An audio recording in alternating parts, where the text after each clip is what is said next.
मेरे लिए शुभदीप ही है, मेरे लिए शुभदीप है। सेम चेहरा मोहरा बिल्कुल। मैं अकाल पुरख का धन्नवाद नहीं कर सकता, मेरे को शब्द नहीं इस गल से। मैं भावुक हो जाना गल करदा मेरे लिए वही है।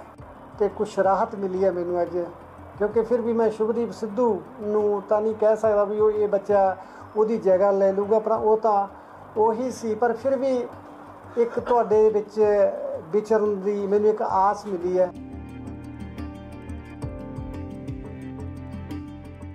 भाई ये ना ਲੱਖਾਂ ਕਰੋੜਾਂ ਲੋਕਾਂ ਦੀਆਂ ਅਦਾਵਾਂ ਨੂੰ ਫਲ ਮਿਲਿਆ ਹੈ।